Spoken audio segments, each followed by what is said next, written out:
ఇప్పటివరకు తెనాలి మండలం మొత్తం ఎవరికి ఎంత మెజార్టీ వచ్చిందనేది చూసుకున్నాము. అంటే మనోహర్ గారికి 13,161 మెజార్టీ ఎస్ఎస్ మీడియా ద్వారా మనం కరెక్ట్గా చెప్పగలిగినాము.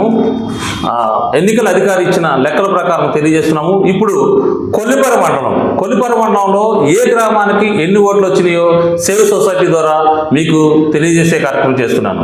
చక్రాపాలెంలో ఇక్కడ ఒక బూతు ఎలక్ట్రానిక్ అది ఓపెన్ కాలేదు, ఈవీఎం ఓపెన్ కాలేదు. సో ఒక బూతే ఇక్కడ కౌంట్ చేయడం జరిగింది. దీనిలో 36 ఓట్లు శివకుమార్కి పడగా 970 ఓట్లు మన మనోహర్ గారికి పడింది, అంటే 934.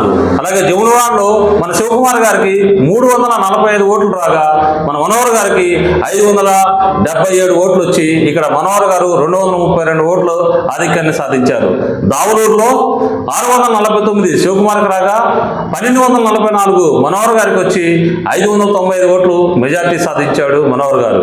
అలాగే శివలూరు గ్రామంలో 662 ఓట్లు శివకుమార్కి రాగా 531 ఓట్లు మనోహర్ గారికి వచ్చి ఇక్కడ 131 ఓట్లు శివకుమార్ ఆధిక్యం సాధించాడు శివలూరు గ్రామంలో.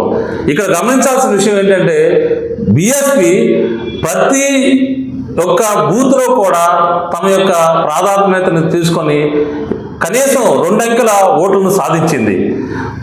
సిరిపురం గ్రామంలో 332 ఓట్లు శివకుమార్కి పడగా 366 ఓట్లు మనోహర్ గారికి పడి 34 ఓట్లు మనోహర్ ఆధిక్యం సాధించాడు. అత్తోట గ్రామంలో 241 ఓట్లు శివకుమార్ గారికి పడగా 2070 ఓట్లు అంటే 1829 ఓట్ల మనోహర్ ఆధిక్యత.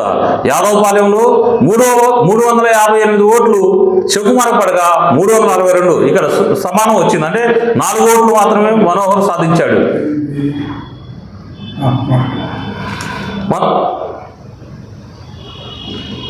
నెక్స్ట్ కుంచవరంలో 240 ఓట్లకి శివకుమార్కి రాగా మనోహర్కి 460 ఓట్లు వచ్చాయి, అంటే ఇక్కడ మనోహర్ 220 ఓట్లు సంపాదించాడు.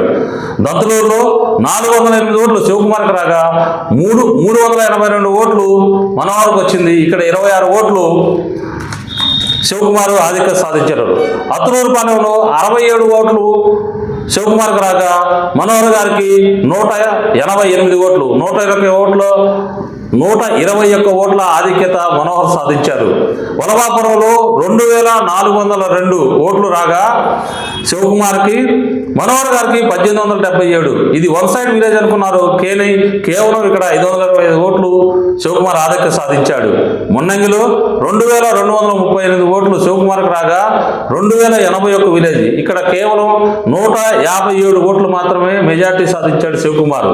అలాగే పిడపర్రు గ్రామంలో 507 ఓట్లు శివకుమార్కి రాగా 364 ఓట్లు, అంటే ఇక్కడ శివకుమారు 143 ఓట్ల ఆధిక్యత సాధించాడు. నెక్స్ట్ పిడపర్తిపాలెం గ్రామంలో 279 ఓట్లు శివకుమార్కి రాగా 319 ఓట్లు మనోహర్ గారికి వచ్చి 40 ఓట్ల ఆధిక్యాన్ని సాధించారు. అలాగే గుదివండివారిపాలెం 1288 ఓట్లు శివకుమార్కి రాగా 558 ఓట్లు మనోహర్ గారికి వచ్చింది, ఇక్కడ 730 ఓట్లు శివకుమారు ఆధిక్యాన్ని సాధించాడు. కొల్లిపరలో 3429 ఓట్లు రాగా మనోహర్ గారికి 2935 ఓట్లు వచ్చినాయి, ఇక్కడ శివకుమార్ గారు 494 ఓట్ల ఆధిక్యాన్ని సాధించారు. దావులూరు పాలెంలో 524 ఓట్లు శివకుమార్కి రాగా 772 ఓట్లు మనోహర్ గారికి వచ్చినాయి, ఇక్కడ మనోహర్ గారు 242 ఓట్లు ఆధిక్యత సాధించారు.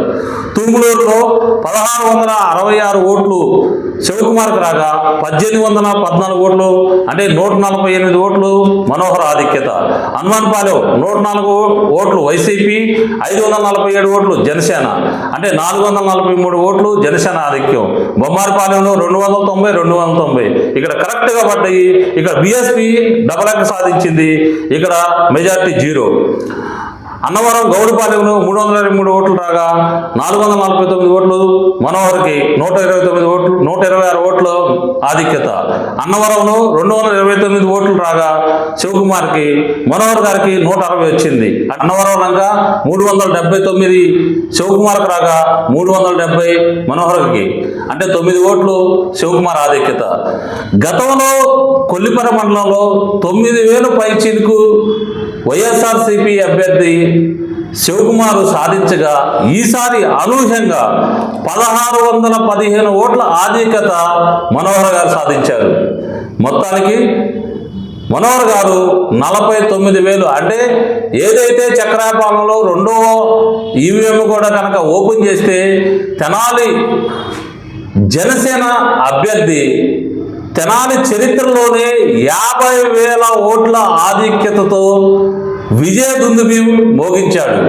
ఇక్కడ గమనించాల్సిన విషయం ఏమిటంటే ఇంత మనీ ప్రవాహం, ధన ప్రవాహము, క్యాస్ట్ ప్రభావము, ఇంత పోటీలో కూడా బిఎస్పి అభ్యర్థి కారుమంచి సునీల్ సందీప్ 3వ ప్లేస్లో ఉండటం, ఉమ్మడి గుంటూరు జిల్లాలోనే 3వ అభ్యర్థిగా, పోటీ చేసిన అభ్యర్థుల్లో 3వ అభ్యర్థిగా ఉండటం గమనించాల్సిన విషయం. సో